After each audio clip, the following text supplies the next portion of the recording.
بسم اللہ الرحمن الرحیم۔ خلاصہ قرآن پارہ 25۔ ہر حال میں اللہ کی شکر گزار بن کر رہو، اللہ جس حال میں رکھے راضی اور مطمئن رہو۔ ناشکرے لوگوں کا حال یہ ہوتا ہے کہ ہمیشہ خوشحالی چاہتے ہیں، اگر کبھی تنگی سے دوچار ہو جائیں تو مایوس ہو جاتے ہیں۔ اللہ خوشحالی سے نوازتا ہے تو سمجھتے ہیں کہ یہ ان کی پیدائشی حق تھا، پھر اس دھوکے میں رہتے ہیں کہ مرنے کے بعد اٹھائے گئے تو اس وقت بھی بے خوشحال ہی رہیں گے۔ اللہ خوشحال کر دیتا ہے تو اس سے منہ موڑ لیتے ہیں، اور مصیبت آ جاتی ہے تو اس سے لمبی لمبی دعائیں کرنے لگتے ہیں۔ اللہ نے تمہیں اس دین سے نوازا ہے جو سارے نبیوں کا دین رہا ہے۔ اس دین پر قائم رہو اور اسے لے کر ٹولیوں میں نہ بٹ جاؤ، اسی دین کی طرف لوگوں کو بلاؤ اور اسی دین پر خود بھی جمے رہو۔ اللہ کی کتاب پر ایمان رکھو اور لوگوں کے درمیان صحیح بات کی وضاحت کرو۔ فضول بحث کرنے والوں سے نہ الجھو اور اپنی جدوجہد کی رفتار تیز سے تیز تر کر دو۔ دانائی یہ ہے کہ آخرت میں اچھی فصل کاٹنے کے لیے دنیا میں اچھی کھیتی کرو۔ آخرت کی کھیتی چاہو گے تو اللہ تمہاری کھیتی میں برکت دے گا، اور دنیا کی کھیتی چاہو گے تو دنیا میں چاہے کچھ مل جائے لیکن آخرت میں کچھ نہیں ملے گا۔ اللہ اپنے بندوں کی توبہ قبول کرتا ہے اور برائیوں سے درگزر کرتا ہے، اور تمہاری ایک ایک نقل و حرکت کو جانتا ہے۔ اللہ کی پکار پر لبیک کہو، ایمان لاؤ اور اچھے کام کرو، اللہ تمہیں بہت نوازے گا۔ یہاں تمہیں جو کچھ ملا ہے وہ عارضی اور فانی ہے، جو اللہ کے یہاں ملنے والا ہے یہ اس سے بہتر اور ہمیشہ باقی رہنے والا ہے۔ یہ ان لوگوں کو ملے گا جو ایمان پر قائم رہے، اپنے رب پر بھروسہ رکھا، گناہوں اور بے حیائی کے کاموں سے دور رہے، غصہ آئے تو معاف کر دیں، ہر کام میں اپنے رب کی مرضی کو سامنے رکھیں، نماز کا اہتمام کرنے والے، آپس کے معاملے مشورے سے طے کرنے والے، اللہ کے دیے ہوئے مال میں سے خرچ کریں، اور ان پر کوئی ظلم کریں تو وہ اپنے راستے پر ڈٹے رہیں۔ کوئی تمہیں تکلیف پہنچائے تو بس اتنی ہی تکلیف اسے پہنچا سکتے ہو جتنی اس نے تمہیں پہنچائی ہے، مگر جو معاف کر دے اور اصلاح حال کی کوشش کرے وہ اللہ کے ہاں اجر کا حقدار ہوگا۔ جو ظلم کا جواب دے وہ قابل ملامت نہیں ہے، قابل ملامت تو وہ لوگ ہیں جو لوگوں پر ظلم کرتے ہیں اور زمین میں فساد پھیلاتے ہیں۔ یاد رکھو اللہ ظالموں کو سخت ناپسند کرتا ہے اور ظالموں کے لیے دردناک عذاب ہے۔ جو صبر کرے اور معافی کا طریقہ اپنائے تو یہ بڑے حوصلے کا کام ہے۔ اللہ نے تمہارے رہنے سہنے کے لیے زمین میں زبردست انتظام کیے ہیں، اور انہی انتظامات میں آنے والی زندگی کی نشانیاں بھی رکھ دی ہیں۔ تم اللہ کی نعمتوں کو یاد کرو اور اس کی حمد و تسبیح کرو۔ یہ بات کبھی نہ بھولو کہ تمہیں اللہ کی طرف پلٹ کر جانا ہے۔ اللہ نے دنیا میں دولت کی تقسیم اس حکمت سے کی ہے کہ زندگی کا کاروبار چلتا رہے۔ اس تقسیم سے کسی دھوکے کا شکار نہ ہو جاؤ۔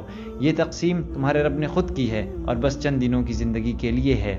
اصل چیز تو تمہارے رب کی رحمت ہے جو دنیا کے سارے خزانوں سے بہتر ہے۔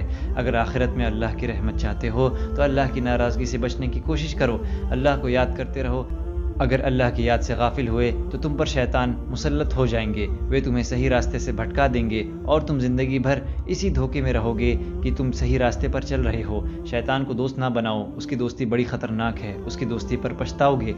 مخالفت کا طوفان کتنا بھی شدید ہو، تم اللہ کی کتاب کو مضبوطی سے تھامے رہو، یقین رکھو تم سیدھے راستے پر ہو۔ اس کتاب سے خود بھی نصیحت حاصل کرو اور دوسروں کو بھی نصیحت کرتے رہو۔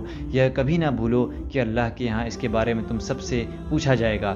برے کاموں سے نفرت کرو۔ جو قومیں برائیوں میں مبتلا ہو جاتی ہیں شیطان کے لیے انہیں بیوقوف بنانا آسان ہو جاتا ہے۔ فرعون کی قوم برائیوں میں ڈوبی ہوئی تھی اور فرعون نے انہیں آسانی سے بیوقوف بنا لیا، اور وہ سب فرعون کے پیچھے چل پڑے۔ انہوں نے اللہ کو ناراض کیا تو اللہ نے ان سب کو غرق کر دیا اور بعد میں آنے والوں کے لیے سامان عبرت بنا دیا۔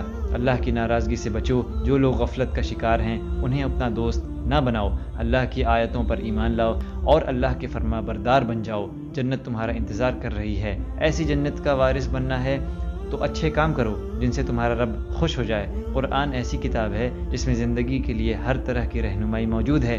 اسے ایک بابرکت رات میں اتارا گیا ہے۔ یہ تمہارے رب کی خاص رحمت ہے۔ اس کتاب پر ایمان لے آؤ۔ اس کتاب سے اگر تم نے نصیحت حاصل نہیں کی تو پچھتاؤ گے۔ آسمان و زمین اللہ نے بے مقصد نہیں پیدا کیے ہیں، یہ اپنی تمام نشانیوں کے ساتھ آخرت کی خبر دے رہے ہیں۔ آخرت کے عذاب سے بچنے کی تیاری کرو، تمہاری آج کی شان و شوکت اس دن کچھ کام نہیں آئے گی۔ اللہ نے قرآن کو آسان کتاب بنایا ہے، اس سے فائدہ اٹھانا سب کے لیے آسان ہے۔ اس سے نصیحت حاصل کرو اور اللہ کی ناراضگی سے بچتے ہوئے زندگی گزارو۔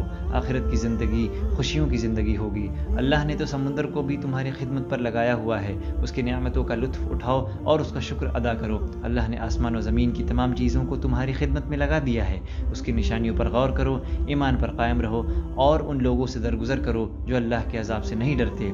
بنی اسرائیل سے سبق حاصل کرو، اللہ نے انہیں کتاب دی، حکمت دی، نبوت دی، روشن باتیں بتائیں اور پھر سارے انسانوں پر فضیلت بھی بخشی، لیکن علم رہتے ہوئے بھی صرف آپس کی ضد اور ہٹ دھرمی کی وجہ سے وہ حق بات کے مخالف ہو گئے۔